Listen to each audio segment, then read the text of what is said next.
What's going on, you guys? It's Ariel here. Welcome back to The Casual Nerd. In today's episode, I have not only a friend with me here today, but actually one of my former colleagues from Game Informer, Brian Shea. Thank you so much for joining me on the podcast today. Thank you so much for having me. This is awesome. Like we're finally able to hop on camera together and record a conversation. I know, we are always talking on social media, whether it be about, like gaming stuff or just seeing life in general, like even on Instagram. So now it's like it's coming to fruition finally. Finally, yes, here we are. Yes. How have you been today? How's your day been going? I've been very productive. I've renewed my passport. I've filed my estimated taxes, which as a freelancer, you also know the joys of that, I'm sure. So did that stuff. Got my battery checked on my car. Got all kinds of stuff done. Grocery shopped, and then I even played a little bit of Metaphor Refantasio. So we are trucking along here today. Heck yeah, that it sounds like probably the most productive Monday could ever imagine. Yeah, I mean, I knocked a lot of stuff off my to-do list. That's very awesome. Yeah, mine was actually pretty chaotic. There was so much snow here. We got at least 2.5 feet of Oh snow my gosh. here. I mean, I'm in upstate New York, so we're getting just a Oh bucket yeah. ton. Like God was just like, you know what, sploosh. That's it. Yeah, I saw some parts of I think it was Western New York got, like, almost 6 feet of snow, like, the ones that are like, the areas that are by, like, the water. Yeah, Like, oh it's my intense. god. Yeah, I Yeah. think Elsa got pretty pissed off at someone. Not gonna lie. So, yeah, it was so funny though because like anytime that it snows like this, I always sing "Let It Go," and my dad, the look on his face is just of pure agony, like every time. Why? But, that's neither here nor there. I am pretty excited to get into our conversation because we're going to be talking about games. We're going to talk a little bit about Game Informer, rest in peace, and we're going to just talking about journalism as a whole because we're noticing some trends. I mean, I don't know how long you've been a journalist for. I've been doing this myself for almost 9 years now, I think. Mhm. So it's come to the point of where we can just predict where trends are going to go, how they're going to evolve, but we're going to get into that a little bit later. Very excited for you guys to hear our conversation. First of all, I want to talk about Game Informer. We haven't really discussed a lot of this stuff in podcasts or publicly, and I know that not to judge certain podcasters, but they'll have an agenda when they're going into discussing certain things. And I know that the conversation might seem a little more genuine if it's coming from two people who actually used to work there. I want to get your input of what were you doing that day when you got the news? So it's funny because, a week prior, I'd been in Tokyo to visit Atlas to do some coverage of Metaphor Refantasio, so I'd spent a week in Tokyo. And I got back and I was like, I'm gonna take a Friday off and I'm gonna go get coffee. And it turned out that like one of my coworkers also had that Friday off. So we went and got coffee and we were sitting down just having a lovely conversation in wonderful Minnesota summer weather, which is despite what people hear about our winters, the summer weather is phenomenal. So we're sitting outside on the patio drinking our iced coffees, and we get an email that is like mandatory HR meeting with all Game Informer staff. And we both looked at each other and were like, well, I bet we know what that means. And so we both kind of just like, rushed home and we're like, well, here we go. Like, and you know, on the drive home, I'm like thinking like, all right, how can I expand my podcast while I'm doing all this stuff. Like, obviously I'm also like thinking about like what needs to be done. I had like trips lined up for Game Informer where it's like I had to email them before my email access was cut off to like let them know that like, oh, I'm not going to be able to come to this like flight simulator event or this Call of Duty event that I was planning on going to. So ended up, writing those emails during the HR meeting because they're like, oh, as soon as this meeting ends, you're going to lose all access to like everything that, we have. So like emails and like FTP servers and all that stuff. So yeah, that was kind of like it was a little bit of a blur, but yeah, we just kind of were all invited in. HR was there as well as like the VP who was in charge of us, and they just kind of laid out what happened. We asked a few questions, and yeah, then that was the end of that day. And uh, shortly after that, I was fortuitous enough that or lucky enough that I had taken my podcast, All Things Nintendo, independent April of last year because we lost an employee in February of last year, Blake Hester, and he was laid off. And I basically was like, "Hey, I don't have the bandwidth to keep doing this under the Game Informer banner.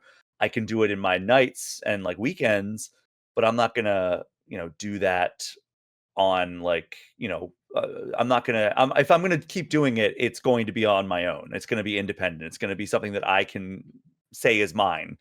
And I launched it. I kind of moved it independent starting in April, and that timing ended up being pretty fortuitous because I would have lost access to my podcast had it still been under that banner in August. That was good timing on my part, I guess, even though I had no idea that was going to happen.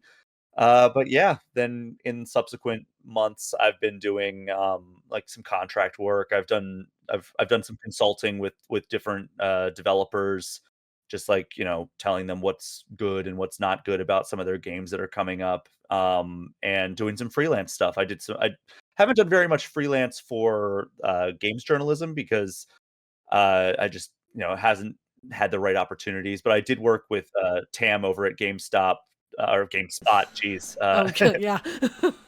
with GameSpot, different company, turns out. And I got to do Dragon Ball Sparking Zero and the Tekken 8 Heihachi DLC. There was an event out in San Diego that I was able to attend on their behalf. So that was cool because it was a new byline for me. I Previous to Game Informer, I had written for Kotaku, IGN, Joystick, um, official Xbox magazine, biography, so all kinds of different outlets, but, like, the big ones I never got to write for. I mean, Nintendo Power kinda went under before Nintendo Power and GamePro were, like, the other 2 magazines I grew up reading alongside Game Informer, so it was like I never got a chance to write for them. So the fact that I got to write for Game Informer and, be an editor there for 10 years was pretty special because I grew up reading that.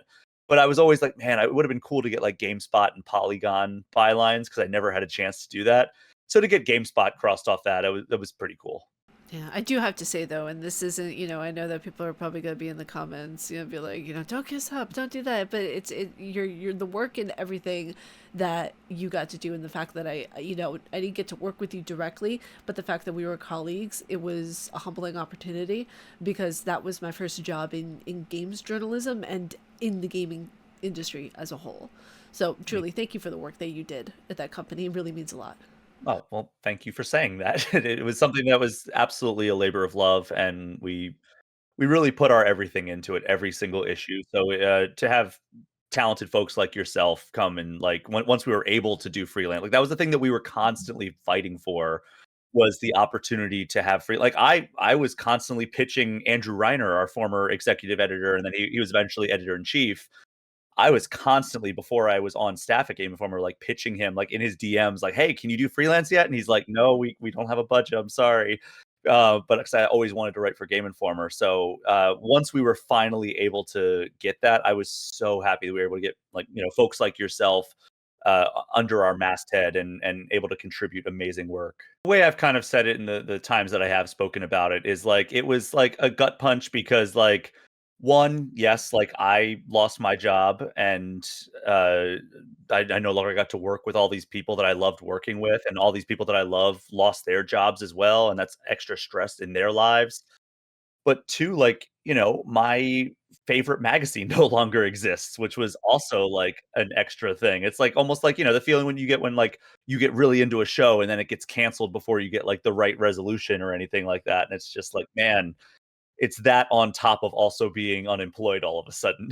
Yeah, it was just like, oh, it's like just, I don't know, kind of a practical joke almost. But I try not to think of it as kind of like, the cruel reality of things.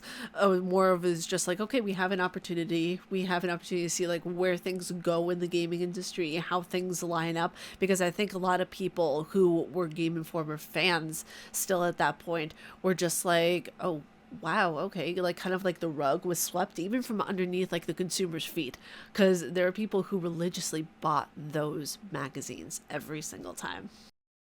Yeah, it was. I mean, I still have my giant collection of every issue that I appeared in, and then all the ones that I had before I joined the team. So it's like I literally have like 10 years worth of issues, and then all the OXM issues that I wrote for before I joined the Game Informer staff.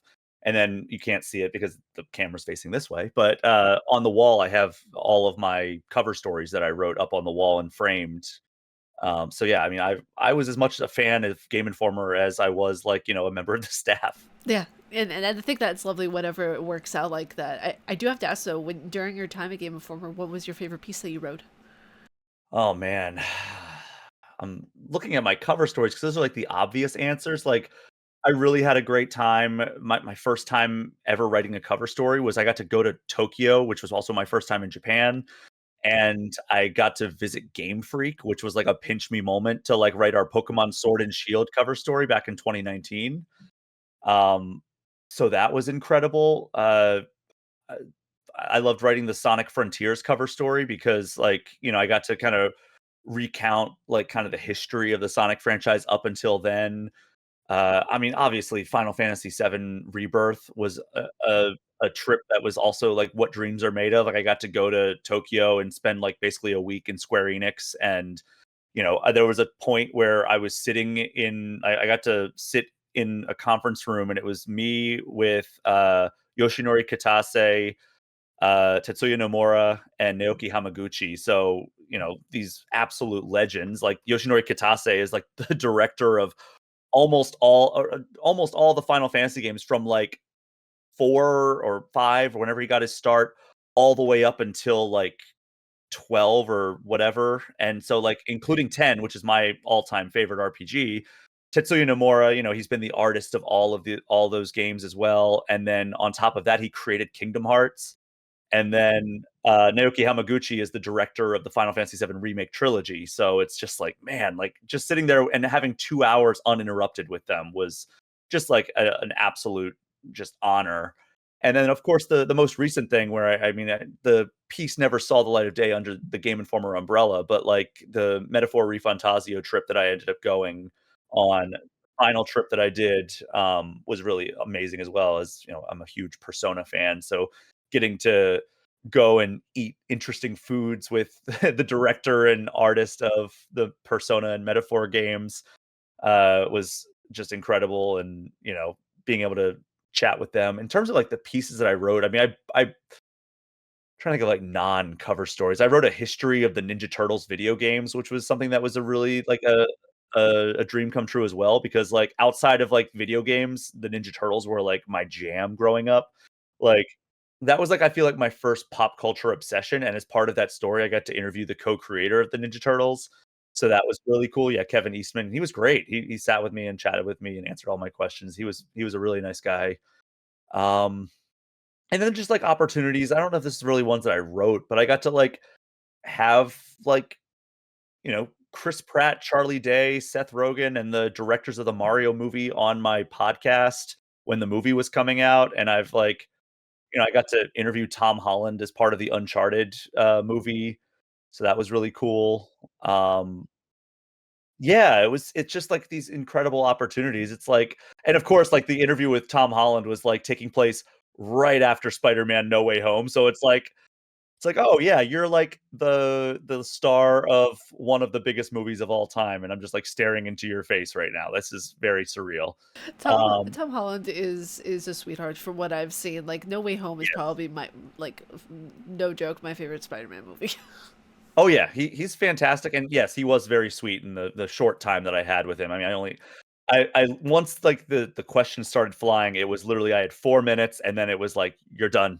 Like, it was like, movie junkets are very, very rapid fire, and you get, like and if you get somebody who's very verbose, like I'm being right now apparently, you will not get, like, more than 2 questions out when you have, like, those quick times. But, yeah, like, stuff like that, like, other opportunities, like, I got to sit down with speaking of the Mario movie, I went to the premiere, and then the next morning, I got to sit down with Shigeru Miyamoto and Koji Kondo in, like, a suite in LA, and that was, like, that's, like, basically gaming's Walt Disney and John Williams sitting there with you, like You're literally living every gaming journalist and every gamer's dream right now, just pointing that out, Brian. Yeah.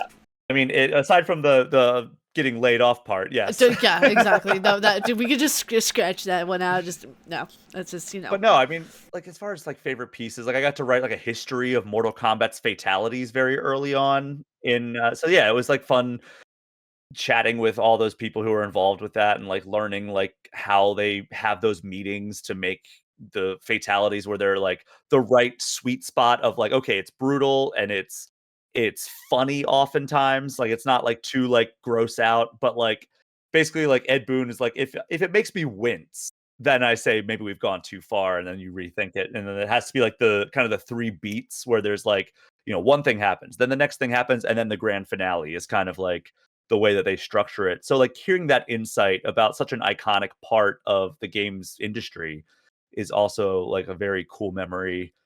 But yeah, I wrote an entire history of the Street Fighter franchise that led directly into the Street Fighter 6 cover story that I also wrote.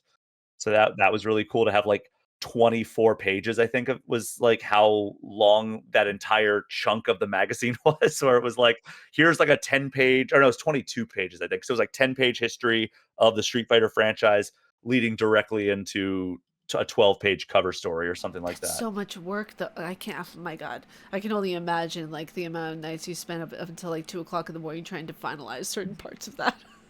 Oh, yeah. That was, I'm the kind of person when it comes to, like, a big project, it's like, "Yeah, okay, I have 2 weeks to write this story." I will usually just sit down and hammer it out. Like, I was writing that cover story, I was doing, like, the transcriptions in the airport while I was waiting for my flight back from Japan.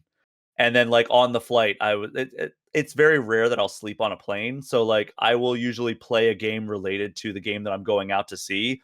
If I have, like, a 13 or 14-hour flight, I will like, when I was flying out to see Final Fantasy VII Rebirth, I literally was playing OG Final Fantasy VII on my Switch the entire flight out there just so I could see, like, a refresher of, like, the middle parts of that game that this was gonna be based on, that Rebirth was gonna be based on. And then, same thing for Street Fighter. I was playing that, and then on the way back, I'm usually writing the story. So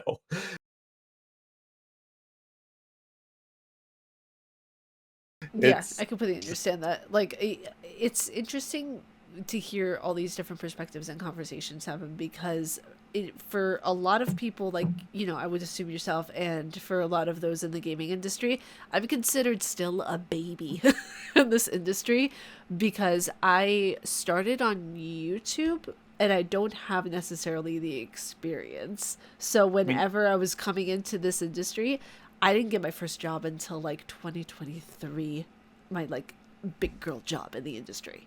So, but not that's still YouTube is valid as well. Like, that's an extremely strong entry point into the industry. And I mean, everybody has their own path. Like, I started by, like, writing about music, and then I bought Fallout 3 Collector's Edition because the Circuit City by me was going out of business, and I liked it so much that I wanted to write my first game review. This was back in 2008. And then from there, I just started writing for, like, smaller blogs and, writing more game reviews just on my own and going to events a couple years later, like PAX East and different like RTX down in Austin, just like smaller events. So I mean, any way forward is valid. Like, it's always a difficult thing when people, like, reach out to me like, "Hey, how do you get into the industry?" It's like, I can yeah. tell you how I got into the industry, but how you might get into the industry if that's what you're interested in might be completely different. Yeah. What's interesting though, I think we're capturing real time imposter syndrome, so I do apologize for that. No, no, I mean, I deal with imposter syndrome all the time. Almost every single trip that I've gone on, or, like, especially when I first joined Game Informer, like, back in 2015 when I was just an associate editor, I was just, like, looking around at the people in, like, the room with me, and I was like, "Do I belong here? Like, are you guys sure?" Like, It's so fascinating, isn't it? Because you know you're qualified. You know you have like on paper and on everything that oh yeah no I'm good at this. I know what I'm doing. But then it's like you see around you. It's just like I guys like sometimes I'm not. Guys. This is gonna be kind of vulnerable right now. I'm not gonna lie. But whenever like get the chance to interview people like yourself, sometimes I will feel kind of small and think like, okay, no. Ariel, you've earned your stripes, but also you need to understand that these people are the ones who kind of inspired you to get to where you are in a sense. So for me, it's always trying to like remind myself and humble myself of where not to get ahead of it too much, if that makes sense. It does, but also, like, you belong. You absolutely belong, and you have earned your stripes, and you've done great work, and it is, yes, there's, like, a healthy degree of being humble that everybody should have, I think, but, like, yeah, you belong in all these conversations. Oh, I appreciate the reminder. Thank you. Yeah, It's just absolutely. it's so interesting too because it's like I see the accomplishments that we've all achieved in this industry, and I feel like talking about them and seeing, how do I even want to phrase this? Talking about the accomplishments and then seeing kind of like weird comments underneath the videos, like shill, like, oh, they gave that to you for free because you're, this and this and that. I find it funny now, whereas 5 years ago, and I don't know if you feel the same way, you would have felt like, well, what does that exactly mean? It's kind of understanding the connotation behind the words to a degree. Yeah, there's, I think that one of the things that being in games media, I've been in games media for about 16 years now.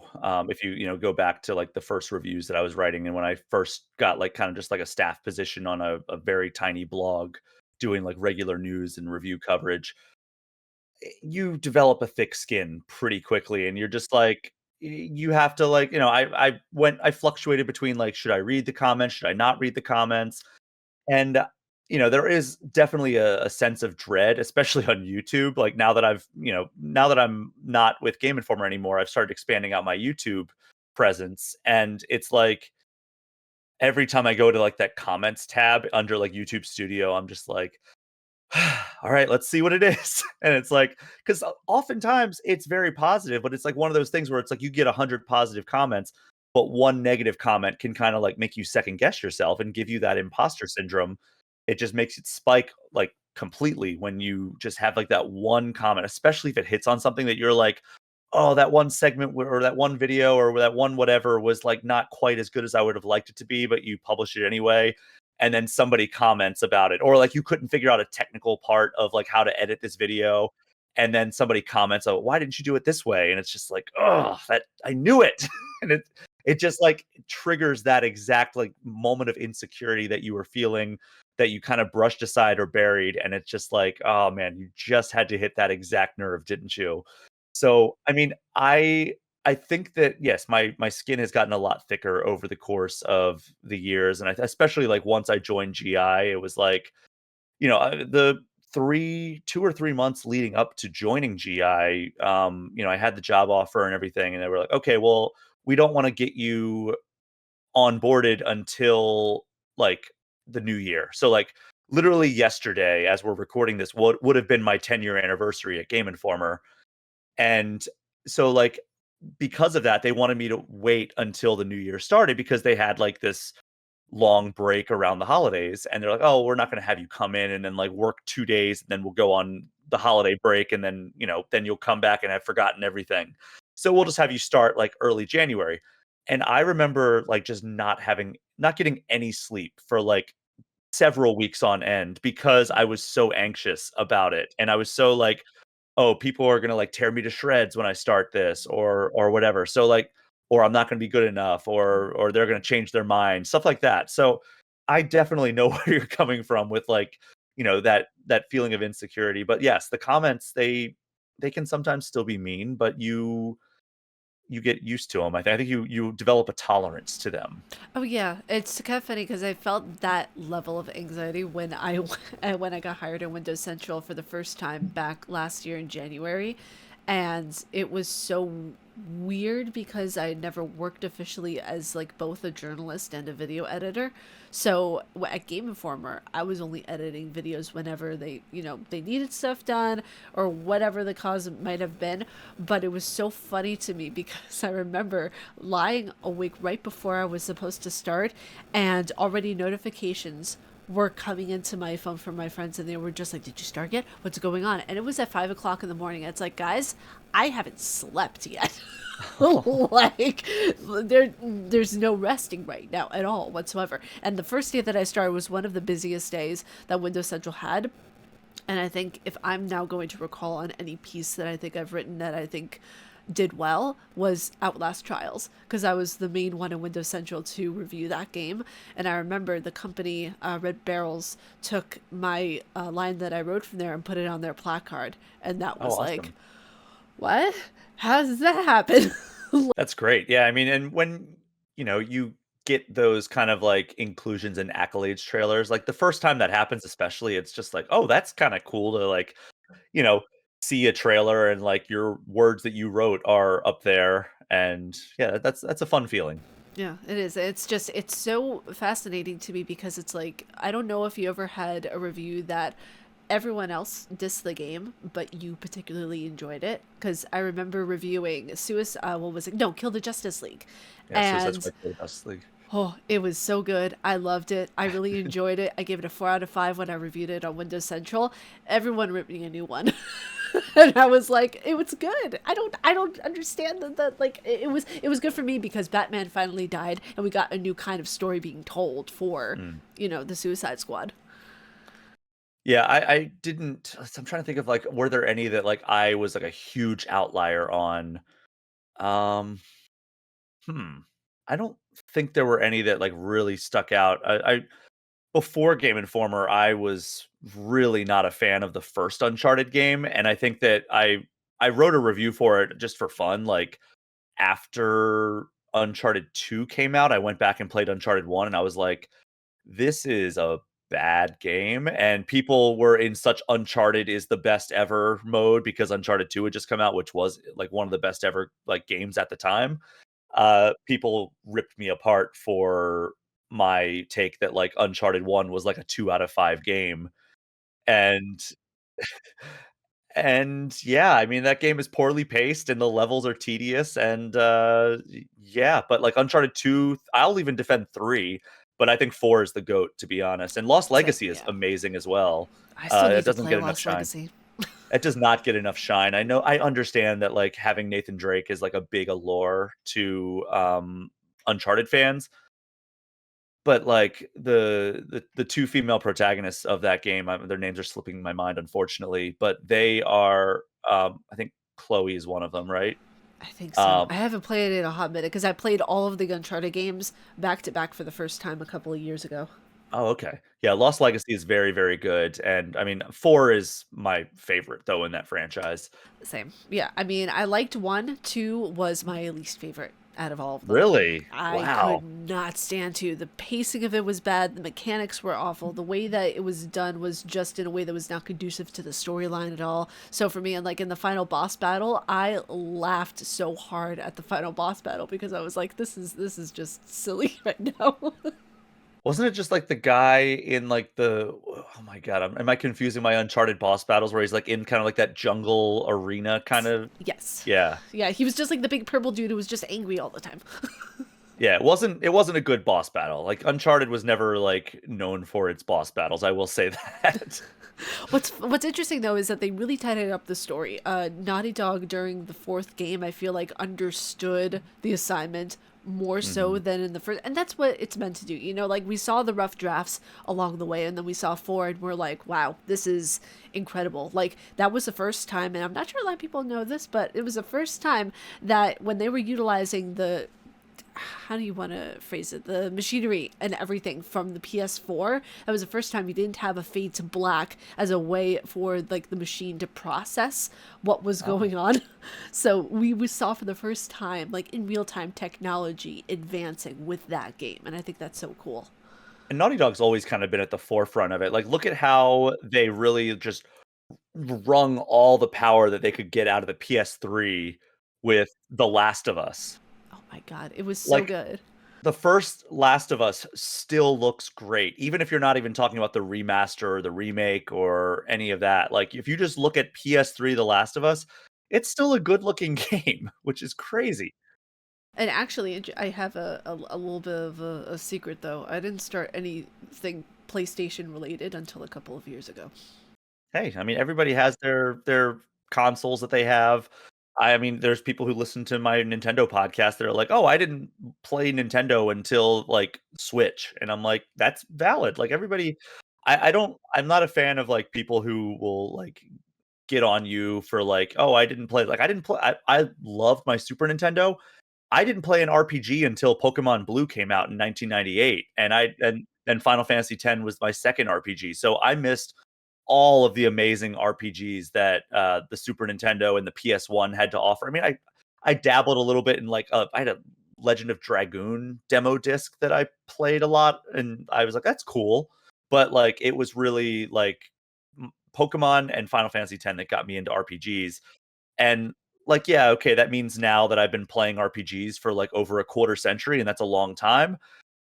But like, to be like, oh, I've been gaming for 34 years or however long it's been that I've been playing video games, and to miss out on all of the like golden era SNES RPGs, like Final Fantasy VI and titles like that. It's like, okay, yeah, that does hurt. And like, I had an SNES, so I don't really have an excuse aside from the fact that I was just like ignorant to their existence. Um, but yeah, like, I'm not a fan of like the gatekeeping of like, oh well, I've been playing Nintendo games since the NES. You've only been playing since the Switch. So when it comes to writing an article or writing a piece in general, one thing that I've particularly noticed throughout even my time working at Windows Central, for example, is that you need to be very careful not only how you phrase certain things, but how you approach certain topics. Whereas if you are new in the industry and you're just getting your feet, and you're just finding your footing and you're just understanding everything, you have more of a leeway to talk about whatever you want to talk about. So what is your perception of how the industry right now is changing in terms of the types of subjects and types of topics you can actually discuss? Oh man, that's a big topic. Sorry. I mean, it is nice that like, that the kind of the silver lining of the fact that so many corporate owned media companies are going away or contracting or losing staff. It's a very devastating climate that it's been lately. But the silver lining to that is a lot of these seasoned veterans of the industry are founding their own websites and like blogs and newsletters and everything. So that allows them to have true full independence in the topics that they're able to discuss. And I think that there is a, a good side effect to that in that people are able to talk more freely and not have to worry about like, oh, is this corporation going to step in and try to like tell me to cut this out. And like, we were lucky enough over at Game Informer that we had pretty much full editorial independence, and any things that we chose not to talk about were typically our own. Like there was a couple of examples of like, we were just like, we don't want to talk about anything GameStop related, was like a decision that we made as a staff, right? Like where we were like, we don't want to, because that is, that's our parent company. We don't have despite the fact that we don't have, oh bless you. Excuse me. Sorry. The fact that we don't have any like, we don't we had editorial independence from them, but we just, because of the perception, we made a decision not to talk about GameStop stuff in our articles. And anytime that we did, like if we were like talking about like, oh, this collector's edition was announced, you can get this version at Best Buy, this version at Amazon, this version at GameStop, we would always put a disclosure that's like, disclosure, GameStop is Game Informer's parent company, like right in line with that. So that way, like, it was clear as day, even if it like, but if it was like a GameStop driven story, we would decide just, we're not going to cover that whatsoever. Like, we didn't cover any of like the meme stock stuff or anything like that, just because we wanted to avoid any kind of perceived conflict of interest. Um, but yeah, I mean, I think there are definite times that we've seen. I mean, look at some of the stuff that's coming out of the Washington Post right now, where there are, and that's not necessarily on the gaming side, but like there's, they were unable to endorse a presidential candidate this year, or last year, and there's that recent example of I think Pulitzer Prize winning political cartoonist that just quit because they censored, I believe, her cartoon. So yeah, I mean, there are definite examples out there of, corporate owned media having restrictions on what they can cover. So the fact that we have these these independent sites cropping up, I think that does widen kind of the topics that can be discussed. Yeah. No, that's absolutely fair, and it's interesting to be able to, I don't know, see kind of the unfolding of everyone having to basically walk on eggshells around the company, and how things should be done, because it leads to another part of the question. And just tell me, by the way, if you want this edited out. It was a question I've been wanting to ask someone else in the industry for a very long time, because I've never been able to get a definitive answer. Like, I've always been speculating in my head, and it's been one of those things of where, like, well, is it this way or is it that way? And I want to know, like, there's so many people who I see either on Twitter or Blue Sky or Reddit or whatever it may be, saying that we as journalists don't hold our own accountable, which I think is kind of funny.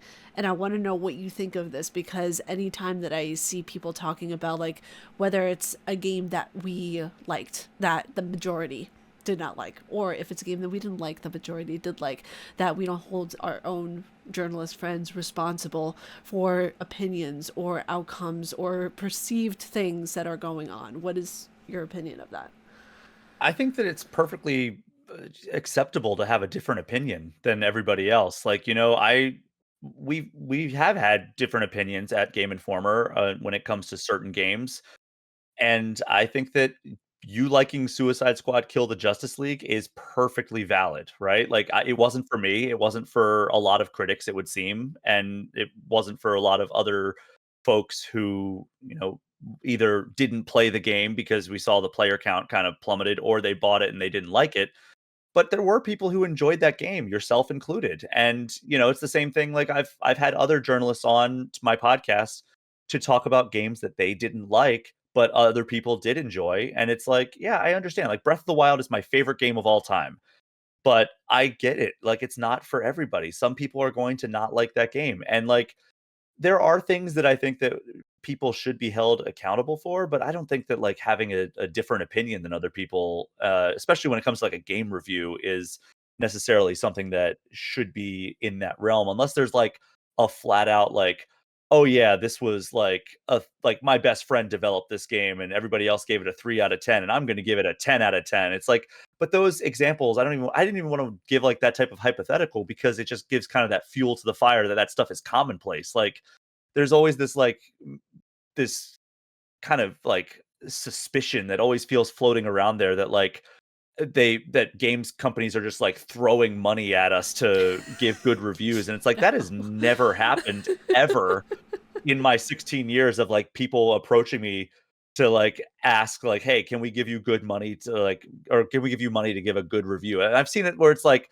"You gave this game a 7 out of 10. How much did they pay you?" It's like, dude, if they are paying you to give a 7 out of 10, like, that's a good score, but that's not like a they're giving you money score. Not that, again, that does, to be very clear, that has never happened in all of my hundreds of games that I've reviewed. I've never been approached to give money, and that does it, from talking to people, that has never been a thing that has happened.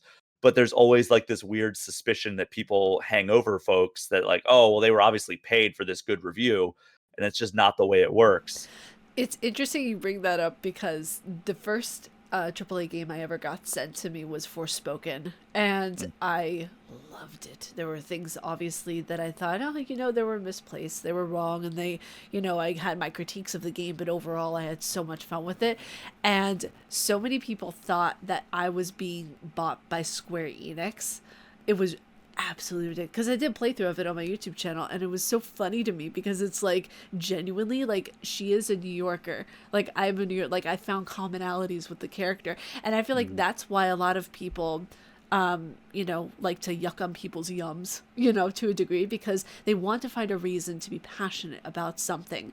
And to play devil's advocate, I can get that. I can get behind being passionate about something, but at the expense of someone else, not so much. Yeah, I don't like this kind of, like, dunk culture that has emerged out of social media, where it's like, "Hey, this person said something that, or reviewed a game in a way that I don't like. Let's get them." Like, I have no patience or tolerance for that at this point. Like, it used to be, like, fun to be like, "Oh, who's getting piled on today?" Like, that was fun, like, back in, like, 2013. And, like, now it's just exhausting. It's like, when I see somebody who does that a lot, it's just kind of like, a deterrent for me to like follow or engage with them. So it's like, oh, well, if a thing I say to them is taken out of context, it's going to be something that like, maybe they try to dunk on me now. And it's like, great. Now all of these people are coming at me. And it's like, I just don't want to, I don't have like, I have no interest in that type of culture. And it's just like, I have the block button and the mute button have become my two best friends on social media. And like, it's just like, yeah, if it doesn't even have to be you interacting with me. It's like if I see you being a jerk to somebody and it's not like warranted, I'm just gonna like I don't have any like value that I'm going to get from an interaction with you. If I see like if my one exposure to you is like this person published a review and you are in their mentions like cussing them out or calling them names or whatever, it's like, okay, I can just save myself a potential future annoyance by getting rid of your ability to contact me for a future review that I publish. You know what's actually kind of funny that you mentioned that, because anytime that I see people just, basically just being edgy for edgy's sake, I think this person's an NPC. This is NPC behavior. Once I close my computer, they don't exist anymore. They just don't. And that's the thing of where like I can contact friends. I can easily contact you on Instagram or we can have a conversation. You are a person. You are a human being who exists outside in this world, in this universe. They don't make any discernible effort to try to coexist with other people in a reasonable way or even in a good faith way. So they're an NPC. The other thing that like really kind of shifted my mindset on social media was I saw some study and I forget what the percentage is. So I'm not gonna give a guess because I don't want to misrepresent the study, but it was like a shockingly high number of like negative comments that you see on like whether it's an Instagram post or a viral Twitter post or whatever. A shocking number of those are just AI profiles and like or like bots. And it's like they are put on there for the express purpose of making it so you respond to them to up engagement numbers. So that was when I was started, like, just caring less about, like, getting into these arguments because like, I could literally just be arguing with a robot, and it's like, what's the point of that? Like, it's just gonna get me upset, and then, like, I'm just at the end of the day, I'm just, like, arguing with, like, ChatGPT, for, a less sophisticated version. Oh God, yeah, no, absolutely, absolutely. But one of the next things that I wanted to discuss with you about journalism in particular is whenever you are going about writing an article, because I always find it so fascinating to get a lens into how other people write their pieces. What is your process for writing an article? Do you go about like, of course, obviously you play the game, right? Like people who say we don't play the games, stop it, my God. So for reviews, I will take meticulous notes in the early phases.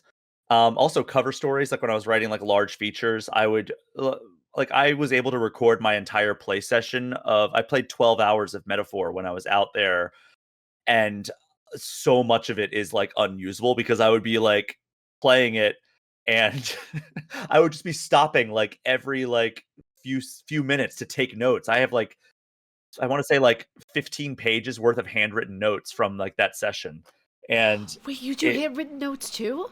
Mhm.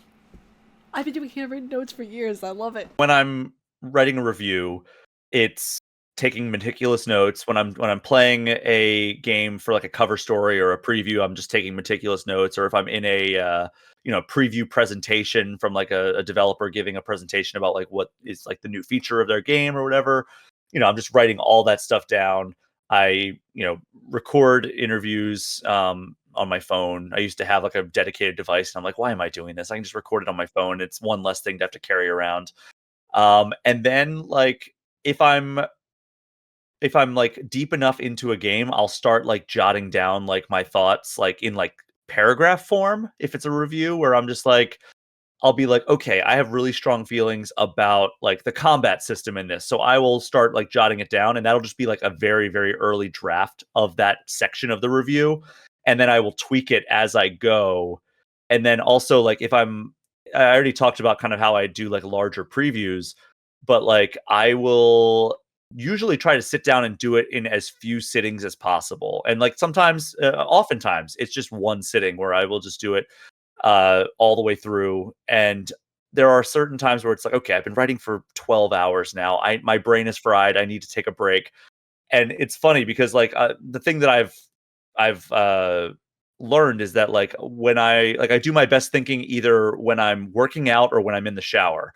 And like so I went this was total like this was not meant to be like some sort of meta thing, but like when I was writing my Sonic Frontiers cover story, I got stuck on like a part of that story, and I was like, would it be too cliche to go for a run to like try and think this thing out? And sure enough, while I was on that run, I thought of the solution to this part that I was stuck on in my Sonic Frontiers cover story.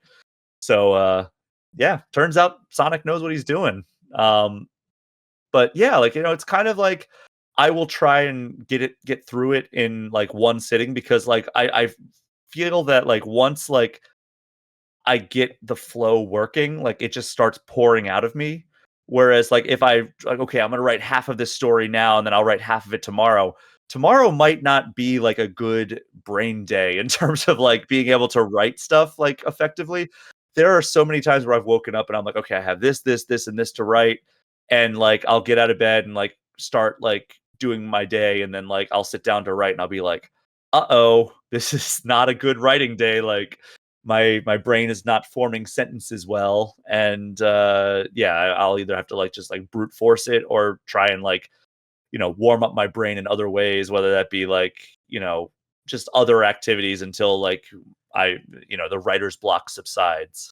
Yeah, I completely get that. Like there was, I think the one time where my brain was actually working in, just in unison with how I wanted it to go, was when I was writing the review for Dragon Age Veilguard, Mm. and that review was so much fun to write because I was trying to like, I'm still trying to find some of my balance as a journalist of how do I incorporate my voice with also the objective reality that of course you need to have as a journalist when writing out all these different pieces, and you're writing so many of them at the same time. Sometimes you get lost in like trying to find ways to make them sound different, but they start sounding the same sometimes because a lot of games have similar mechanics, a lot of games have similar ways that they tell a story.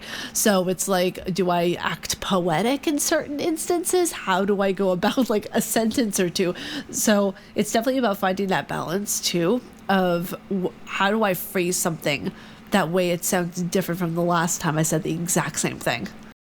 Yeah, and it can be tricky, especially, there's that the meme of like, "Oh, well, everything is Dark Souls," or stuff like that. And it's just like, yeah, well, I mean, it is a very influential franchise, but I get it. Like that's almost like, a crutch for a lot of folks, for a stretch there anyway. And like before that, like the word that everybody like gave people crap about was the word visceral, and like those were like things like that people was just like, oh yeah, everybody is using this word or this point of comparison for this, or like every open world game was being compared to Grand Theft Auto 3 at a certain point.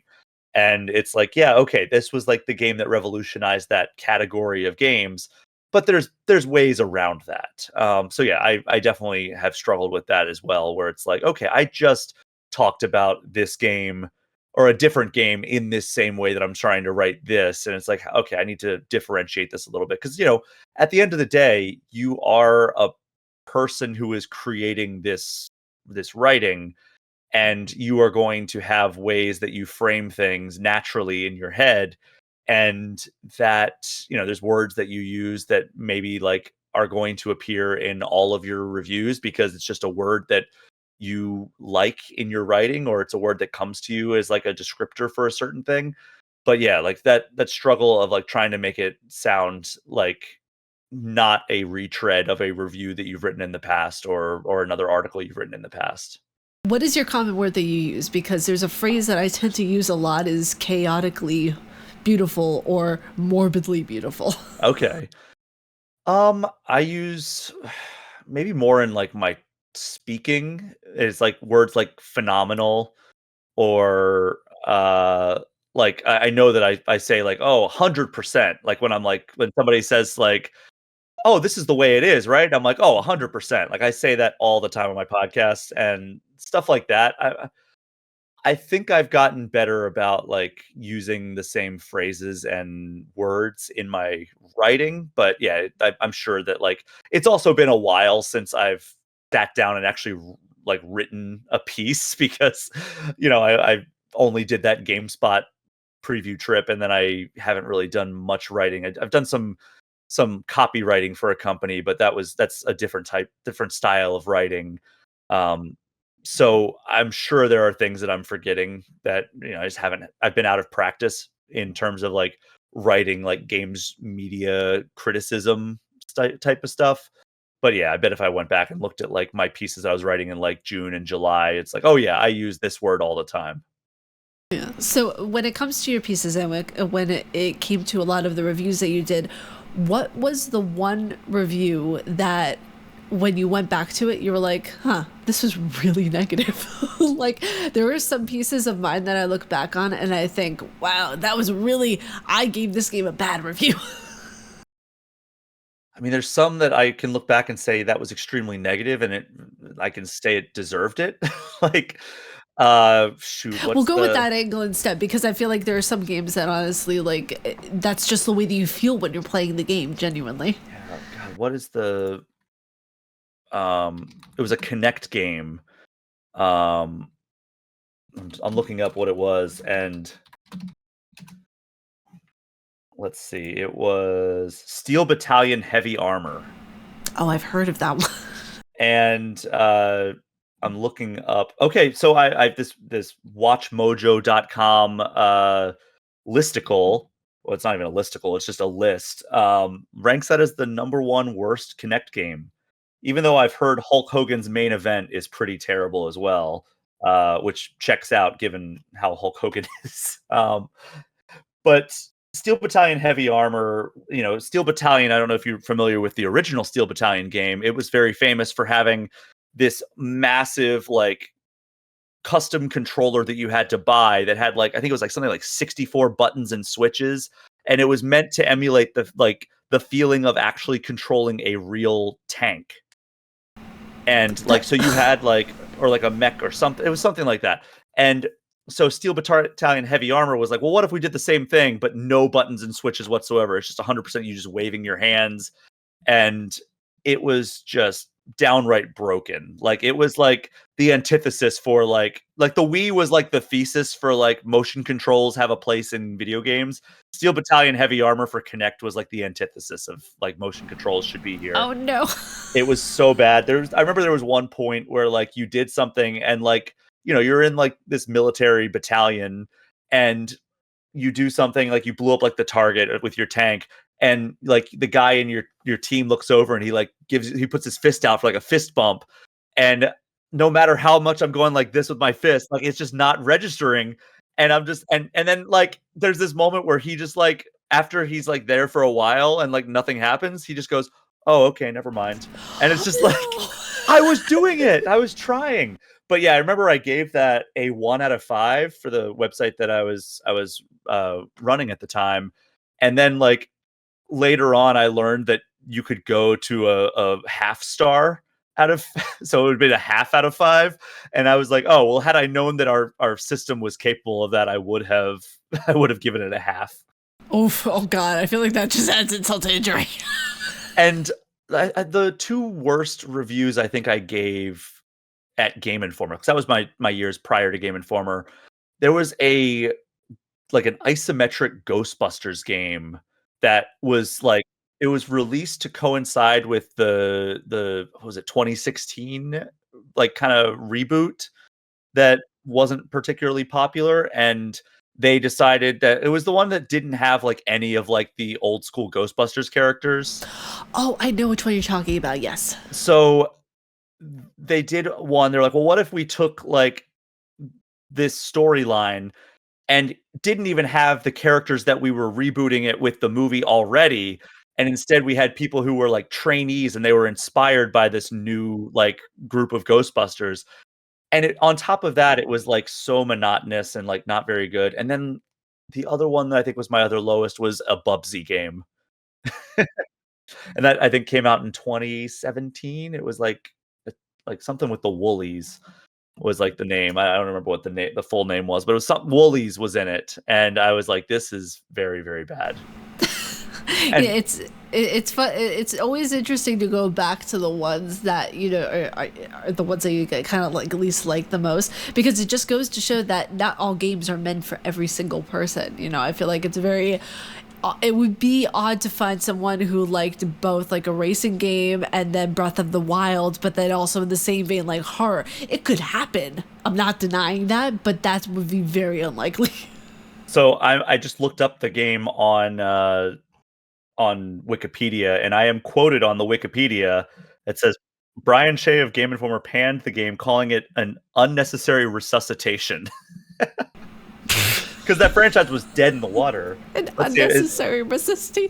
That's like the most clever way to say this game should not have happened. I'm looking at like the Ghostbusters. Let's see what was that. It was called. It was just called Ghostbusters, I think. No, no, no. That was yeah. It was just called Ghostbusters. Am I quoted on this one? I don't think so. No, but I gave that a 4 out of 10, which was my lowest score at Game Informer. My gosh. Yeah, I think the lowest score I gave a game, and I wasn't working at any place at the time, it was probably like a 3 out of 5 or something. I think it was a 2 or 3 out of 5. I think at the time it was Fallout 3. Oh And no, the game that inspired me to get into video games journalism. oh no. I have drunkenly told Todd Howard that. What's funny though is like the game has its points. The atmosphere, the colors, the music, obviously fantastic, but there was so many different points of it, and so many. And this is going on my was it my main, like not the main gaming channel, but it's like going on where I talk about podcasts and everything else gaming. So people on this channel don't know why I don't like Fallout 3. So a tiny bit of a story time. I went in to that game so excited because one of my friends had recommended it to me, and they were like, Ariel, if you love these types of games, if you love like horror games that are mixed in with like somewhat reality and just questioning your existence, you're really gonna like this type of game. I'm like, all right, sold. I got Fallout 3. I started to do a playthrough of it, and I'm very actually thankful for my brain at the time thinking I should do a playthrough of this, I should record my reaction to it. And it was not what I was expecting, because at first I was like, this is great, this is fun. I'm enjoying the characters. I'm enjoying the dialogue. A lot of it is very much in the vein of what I think could actually be realistic if that were to ever happen. And then it got to a point where you get to Megaton and you meet the mayor.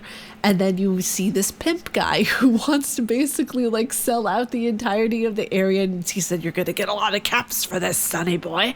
I'm like, okay, this is interesting. And then at a certain point, it's kind of a bit of a blur because that was a really weird episode that I recorded at that time. But it got to a point of where the gangster shot the mayor, and he called him a knuckle dragger, which is a derogatory term for a black person. And I thought at the time, I'm like, this came out in 2009.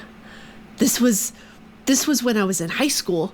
And then it got to another point of the game of where there was a poster on the wall of where you go into the tunnel and you're about to get to the radio station area.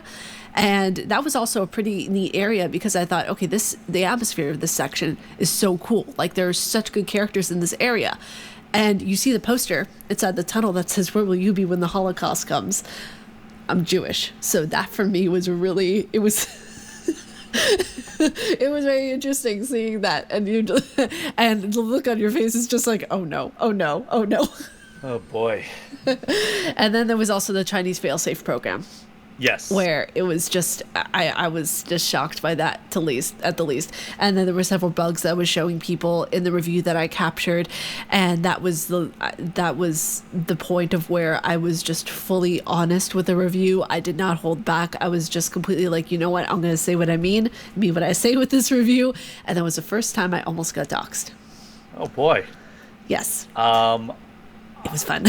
Yeah. I'm trying to think back to like the times that I was like targeted. I've gotten 3 death threats in my my time at GI, and Uh, they're kind of funny to like look back on, but like one of them was like I was about to go to it was the first ever public E3, and I wrote an opinion piece about like a Xbox policy that I thought was bad, and somebody wrote saying they were going to take care of things at E3 that year.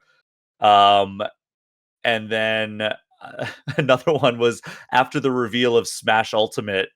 I wrote a thing that's like, hey, this was at the height of like the battle royale craze, and I wrote about how like Smash Ultimate would actually be a really cool game to have like a battle royale style mode because like there's all these characters and like the whole thing about battle royale is like the circles keeps getting smaller and like the entire thing with Super Smash Brothers is like if you get thrown off the screen, you die.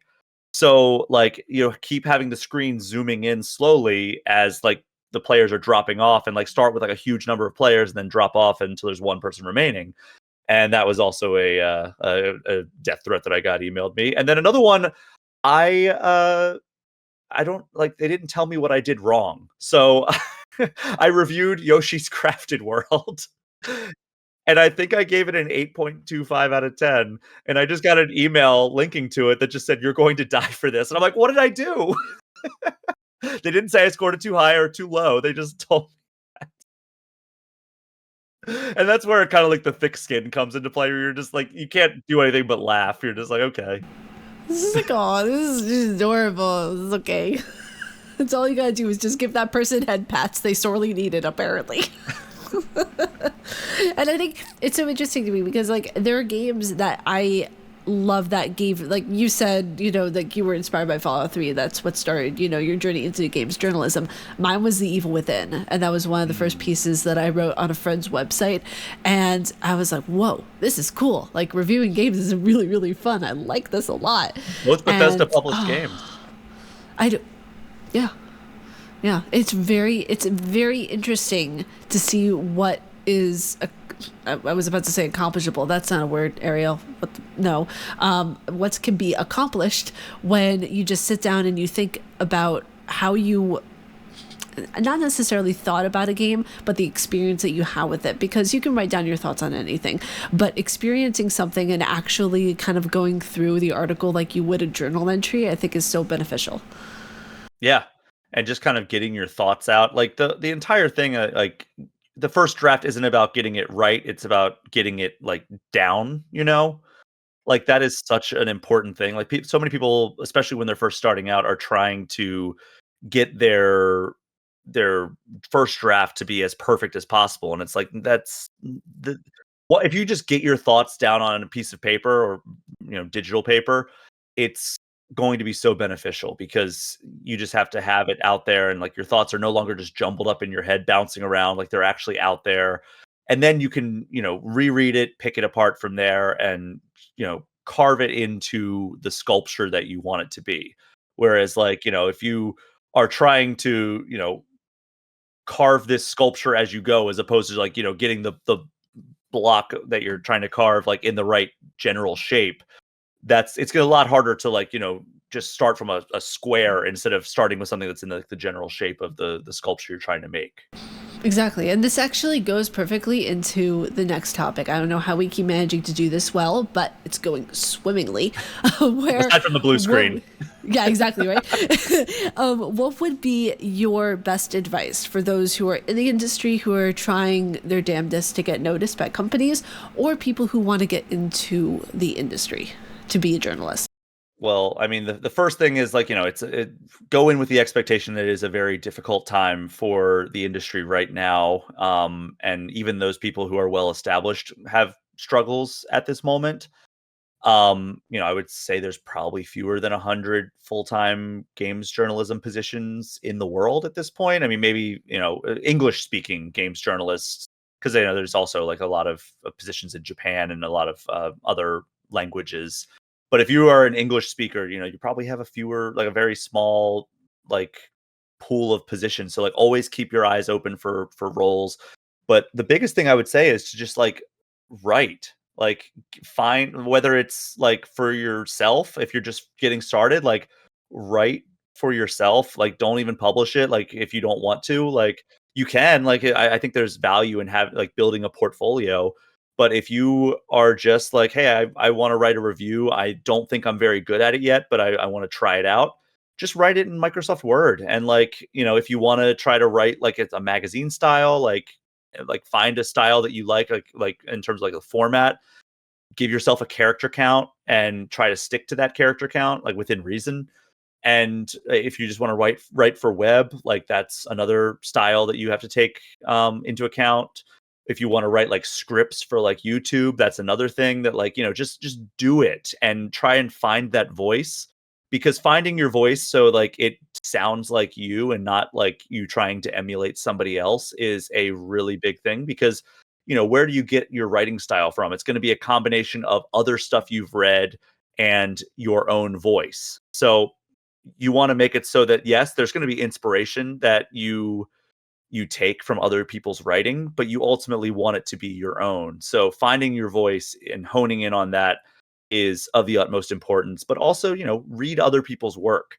Like figure out like, what is good, what you like about other people's writing that you can learn from that. Like, and that's whether you're writing a book or you're writing articles about video games.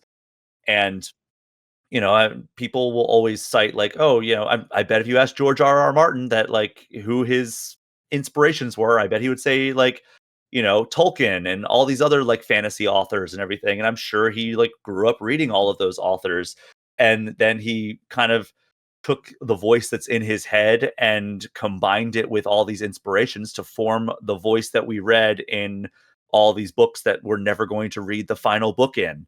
And that is of the utmost importance. Once you find that and you start honing in on that, and like it's a long process. So like don't think like you're gonna find your voice and then that is like how you're going to write for the rest of your life. Like I'm still learning stuff all the time with my writing. Every single time I write something, I feel like I learn something about myself or my style of writing. But once you start feeling confident enough that you can publish it and put yourself out there, I would recommend doing it, even if it's just like starting a small site, like based on like WordPress or Squarespace or something like that, and just like building out like a list and a collection of published works. So, when it comes time for taking that next step, which I would say would be like, either trying to get a position at like a more established blog, whether it's just like still like a small, like maybe even a volunteer position, but something that has a little bit of cachet that might be able to get you like review codes or something that will allow you to have more high profile like access, like we'll send you to PAX East and you can interview these developers or whatever. I would say that like, the next step after that would be like start freelancing, start like building your network on social media, start reaching out to folks. Like, I got my start in like, getting higher profile stuff is because the the editor in chief of Official Xbox magazine back in the day, Francesca, she followed me because of some interaction I had with her. And then I DM'd her like 5 months later. And I'm like, hey, I was interested in doing freelancing. Would you be interested in that? And like, from there, it was like, okay, now I'm going to start like messaging people who are in charge over at Kotaku or IGN and like seeing like, just using social media. We've talked some smack about social media, but it can also be a very valuable tool in keeping people like keeping that network intact. And I will say that going to events, if you have the means and you have like the vacation time, it is extremely instrumental to how I started, making all these contacts. That's what I learned. I'm going to PAX East for the first time this year. Oh, nice. Yeah. Yeah, I've never been to a convention before, so It's a lot of fun, but like I would also, for just giving you advice, and in that sense of it being your first like convention, you're going to have the temptation to overload your schedule, and you're going to have a million appointment requests coming in. I would say if you are hoping to get a lot of content out of this, give yourself some space between appointments instead of like lining yourself like top to bottom, doors open to doors closed, like having appointments all the way through with like 10 minutes to get to the next appointment, because you are going to want to go out at night and meet as many people as you can and network and get like, and you're going to see people on the show floor, and you're gonna be able to talk to them and shake hands with, like, the PR people and the developers, so you can make those contacts and then maybe set up, like, a feature down the line or something like that because they have that face to the name, and it's like it's not just a random email that's reaching out to them. Um, eh, Giving yourself the space during the day to create any content that is pressing is going to enable you to go out to the parties that happen in the evening, which, yes, is fun, but it's also really important to chat and, like, you'll be like, "Oh, there's that PR person that I saw today. Let me go talk to them." And they'll be like, "Oh, do you know this person? This is another PR person. They run PR for CD Project Red, and, like, they're gonna be talking about Witcher 4 in the coming months and whatever." And it's like, "Oh, well, that's a valuable contact to have," is like, I'd love to cover The Witcher 4, and, like, that's hypothetical, obviously, but, like, yeah, like that. I used to go at PAX East 2011. I remember I went and I just, like, spent my entire evening. I didn't even eat dinner. I just wrote previews from the stuff that I saw that day, and it was very good for the website that I was helping to run at the time, but I made, like, 2 contacts, I feel like, that entire time.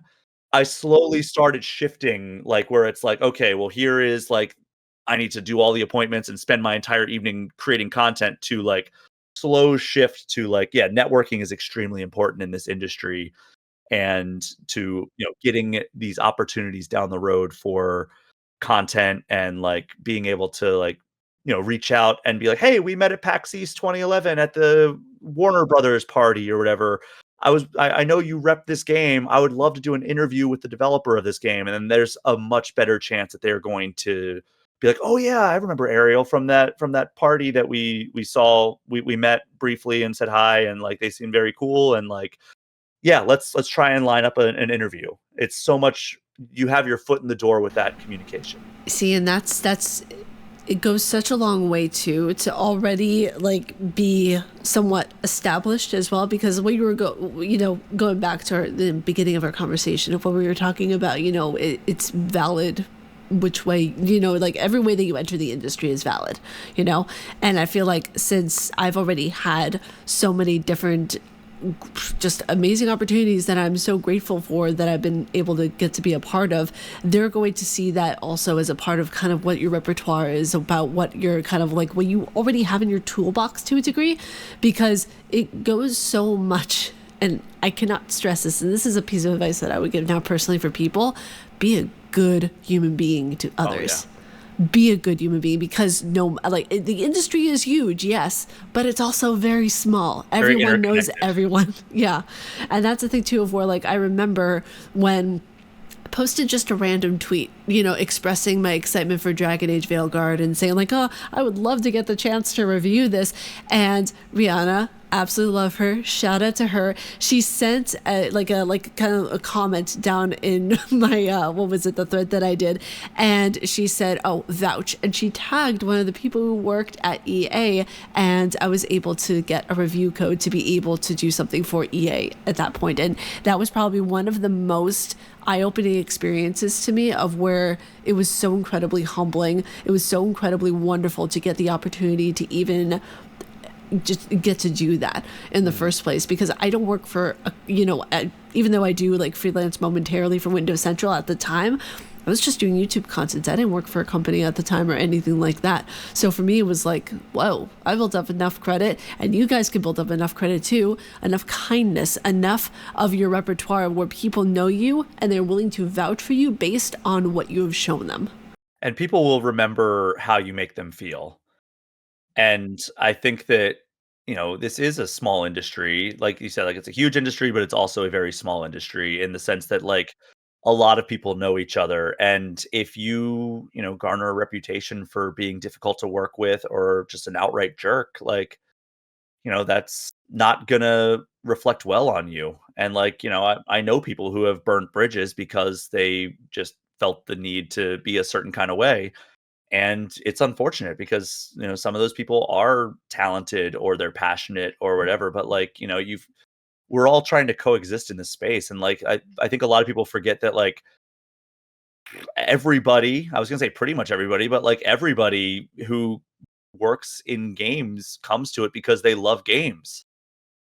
And it's like, I posted it like a thing about like it's like yeah, I don't want to still be in media because of like the adoring fans or the sky high salaries or like anything like that. It's like, no, it's because I love this. Like, and it's like my favorite thing I've ever done. So it's like I I still play video games regularly, even though like I don't have a professional obligation to. Like I've been pouring time into Metaphor and I've been pouring time into I just restarted Arkham Origins.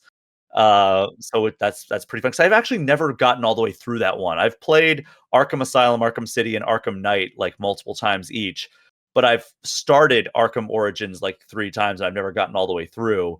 So I'm finally making a push to do that, but now Metaphor is really taking over my life. But, like, yeah, it's like I adore the crap out of this industry, and I love, like, the hobby and the medium, and it's, like, hard to imagine myself doing anything else, like, outside of the industry, so it's just like, yeah, let's just, like, come together and, like, be cool because, like, that's, like, ultimately, we're here for a shared love of this thing that we're doing. Like, I started in this industry because of the game Resident Evil. Like, I started video games when I was 10 years old, and dad got me the GameCube and Resident Evil 1 remake in 2003.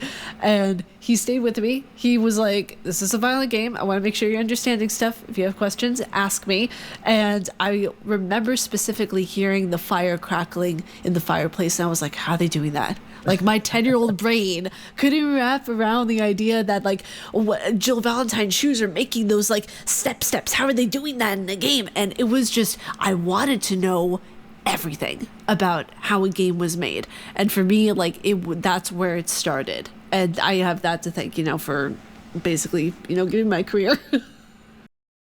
Yeah, I mean, it's wild the things that spark, like, the love for the hobby, right? Like, it's like, for me, it was opening my Super Nintendo on Christmas morning, or even before that, going to my aunt and uncle's house and playing Mario and Duck Hunt and Tetris and Zelda and Bubble Bobble, just all kinds of different games that just like are like, oh, this is like more than just like a toy that like I had at that point, or like we had some video games on like our old Apple computer that we had like back in 1991 or whenever it was. It's like, okay, we had like some Sesame Street game and we had like Avoid the Noid, and that was I it. remember that.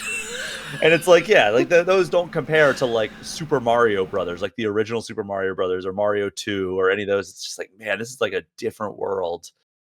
Playing Mario Brothers on the Game Boy Color, like that was pinnacle. That was Yeah, when they had absolutely all the amazing. different remakes from the older games. Yeah, that was wild though that like, it's kind of a tangent here, but it's so weird to me that the Game Boy Advance never got its own like exclusive Mario game. No, never. Like it got a bunch of Yeah. remakes of the older Mario games, but it never got an all original Mario platformer, which is such a I'm still wild thing. shocked. Yeah. Like I'm actually still shocked that they still haven't put out a remastered version of Pokemon Crystal on the Nintendo Switch. It's absurd there's no, like, Pokemon games on Nintendo Switch Online, like, they should be on there. I want all of them. Like, just give them all to me. Like I like this is also a bit of a tangent as well. Like I just recently got back into Pokemon after 20 years of not Wow. collecting it, and oh my gosh, it's been amazing.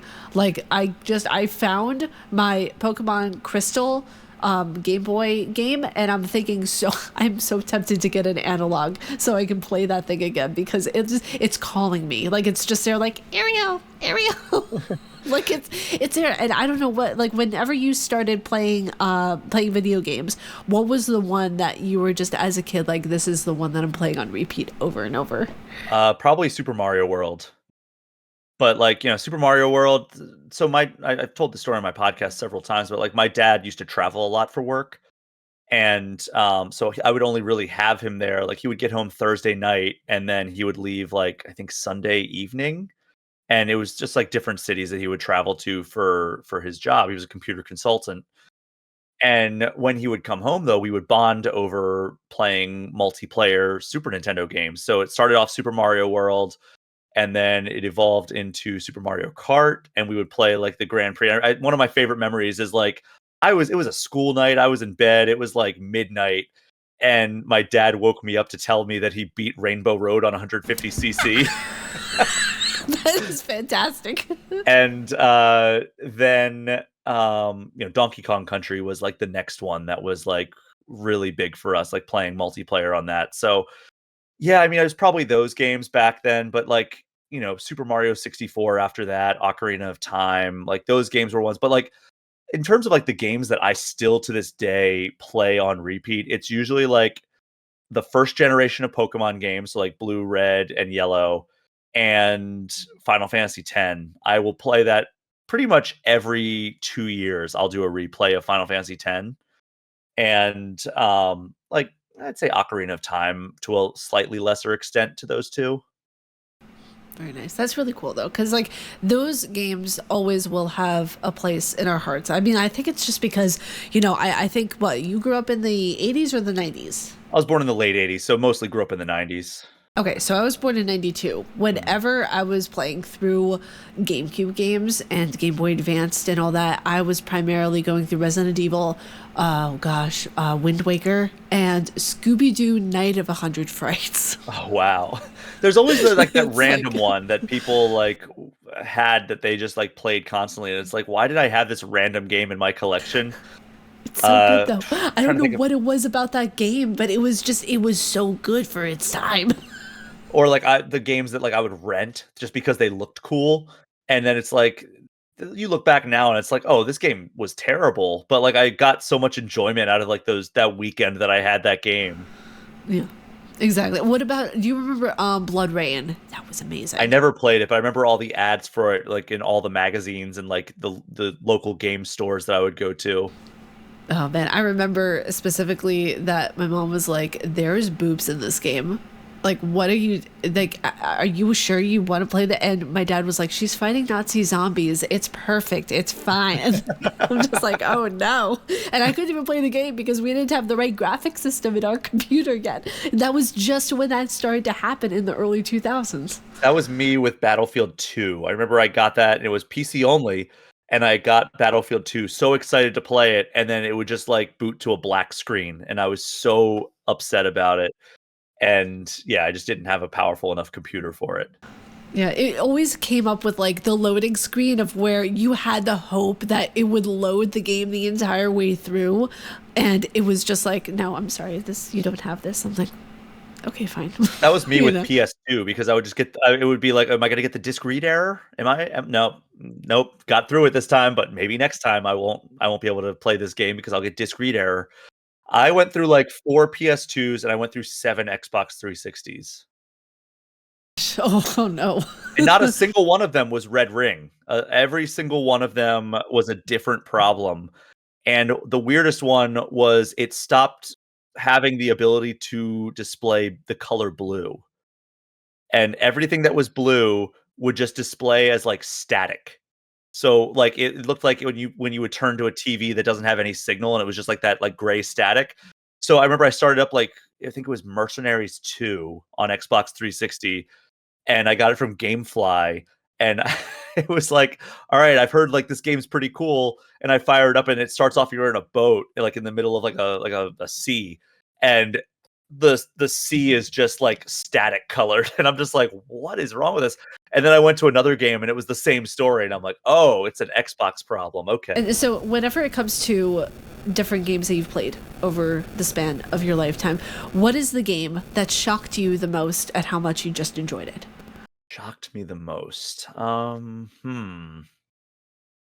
mean, it could be Breath of the Wild because, like I said, it's my favorite game of all time, and I remember playing it at E3 2016 and not being super impressed, and being but I think that's because that's a game that's difficult to demo because, like, you play it at E3, you have, like, 30 or 45 minutes with it, and it's like you don't get to, like, really feel the magic of that game until, like, you're able to sit down with it for a few hours and, like, really start exploring and feel like the way the game flows. And so that might be my answer. Man, I'm trying to think of like other games that like really like caught me off guard. I think in hindsight it might be Final Fantasy 15, and it's like because I think that a lot of people actively don't like Final Fantasy 15, but I really enjoy that game. I think there's definitely things where it's like, okay, well, they definitely rushed the story here, and they didn't get to like they clearly cut out a large chunk of the story here because they didn't have the time to finish it, or like there was significant rewrites that led to this feeling like incomplete. And they corrected that either through like the DLC or through reworking, what was it, chapter 13, I think it was, where they just redid the entire chapter basically.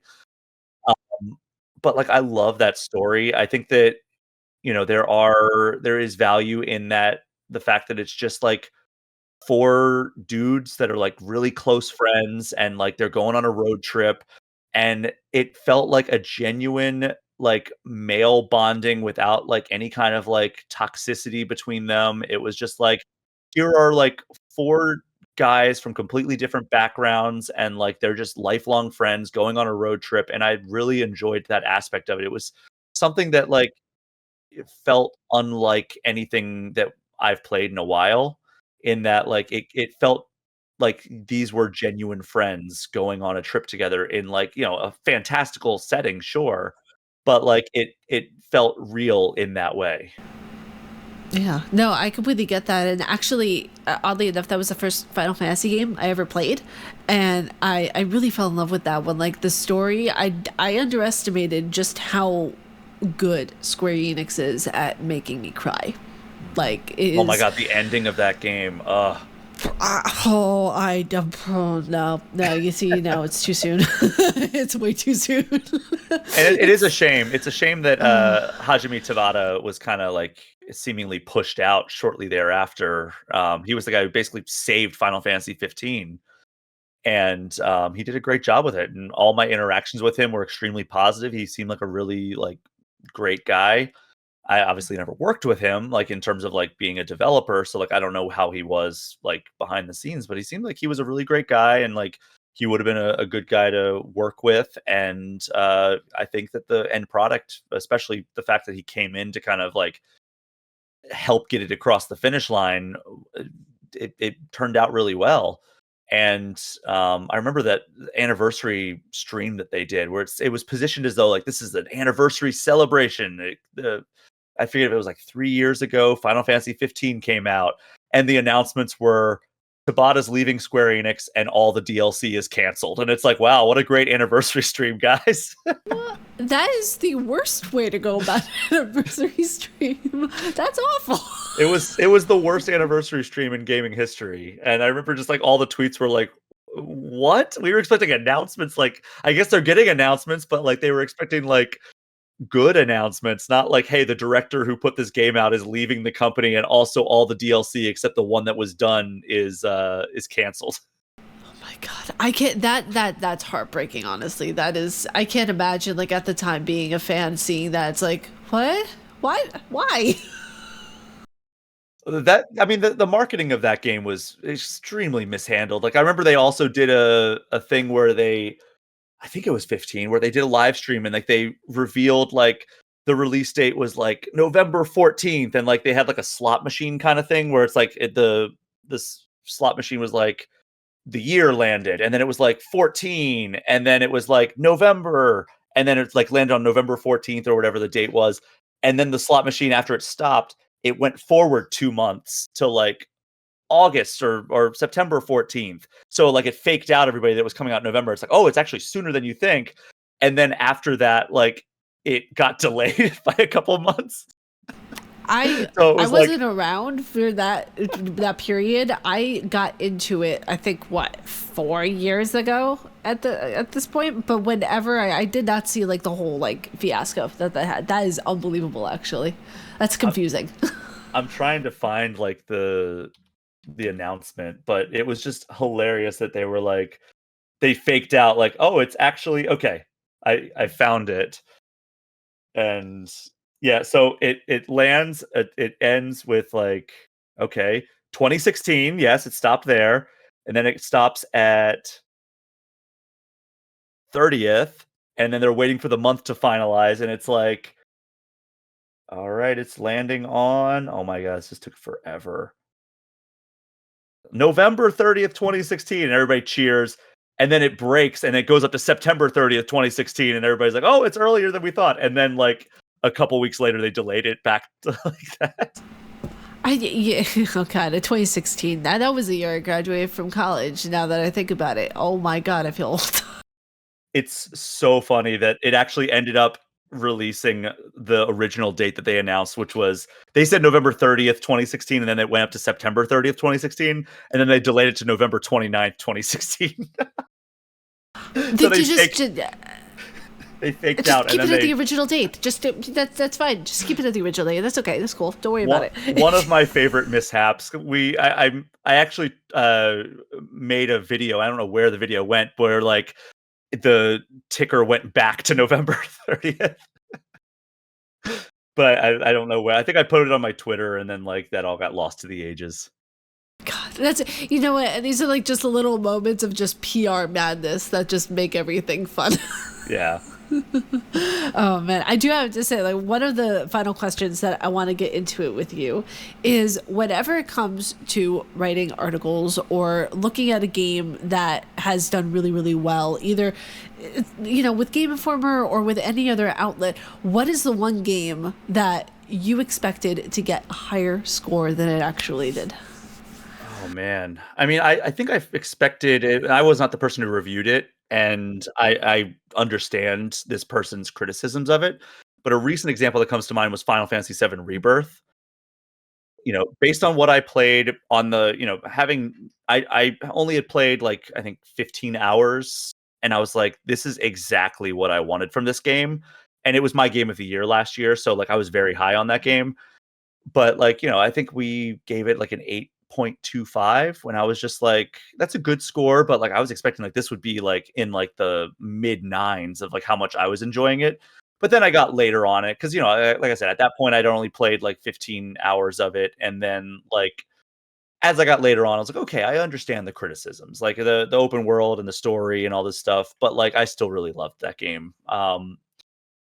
I mean, there's several examples that I can think of from like back in the day, from even before my time at Game Informer. But like, you know, I don't want to call out too many people, my former colleagues. But, They're gonna be watching this, be like, "What did he say?" I mean, there's some games where it's like I look back, like, how do we only give that a 6? So like, there are several games where it's like, yeah, like, but like that's going back to our conversation before, where it's like, yeah, people can have different opinions, and like that's the thing that always drives me insane when somebody's like, "Oh, well, this outlet X gave this game an 8, and they only gave this game, which is clearly better, a 7.5." And it's like, yeah, but then you look and it's like two completely different critics from like, you know, completely different perspectives. And it's like, that's a thing that is often lost. It's like, okay, well, IGN scored this score, and they scored this score. It's like, okay, well, it's the same person who reviewed it. It's like, no, it's just like, it's hard to really like, and scores are an entirely different like can of worms to open up, because like trying to distill all these different factors of like what makes a game good or bad or okay or amazing, and then distilling all of those factors down into a singular number is such a complicated thing, and there's a lot of weight put on that, and that can be frustrating as well. It is. I completely agree and understand that, because that's why I stopped giving scores in my reviews. I think the last score that I gave for a review was Rebirth. And oh gosh, did I give it? I think I gave it like a 9.7. I don't know. I'll have to go back and take a look at it.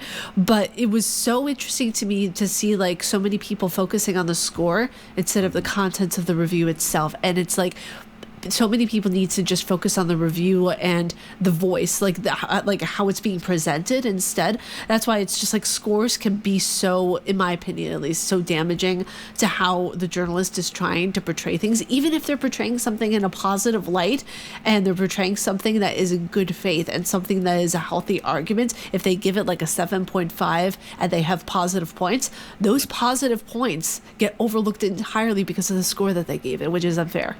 Yeah, well, it's an unfortunate part of social media as well, is that like there's a loss of nuance in that, like, you can say like something, and so many people have like this reaction if you aren't like completely aligned with them on this topic that we are discussing, then like, oh well, we need to like duke it out, instead of like just being like, okay, well, you see it 65% of the way that I see it, so like, okay, that's mostly aligned. It's like, no, you don't see it 100% of the way that I see it, so we have to go to war now. And it's like, I don't You know. know what? You know what that made me think of actually? I feel like one of these people, like these weirdos online, are going to say, "Meet me outside the playground at 5 o'clock." Like, I don't know why. That made me God. think of that. Yeah, there's weirdos online, that's for sure. Oh man. But I do have to say, Brian, thank you so much for joining me to discuss these topics, to discuss Game Informer journalism, have a few rants and tangents here and there. Yeah, thank you so much for having me. This was a lot of fun. Yeah, it really was. It was really great to get your perspective on a lot of topics. And I can't, if you want, anytime you want to come back on, you're more than welcome to. Yeah, absolutely. And I'll have to have you on my podcast as well. Absolutely. That would be so much fun. But if you guys like what we do, if you guys like the podcast, be sure to subscribe, hit that bell down below, because it makes me feel very cozy. Makes me feel very wonderful inside. But with all that being said, thank you so much for joining me. I hope you all had a good one. Be sure to like, subscribe, comment, all the usual suspects. May your coffee treat you well and life give you a nat 20. I'll see you all in the next one. Bye.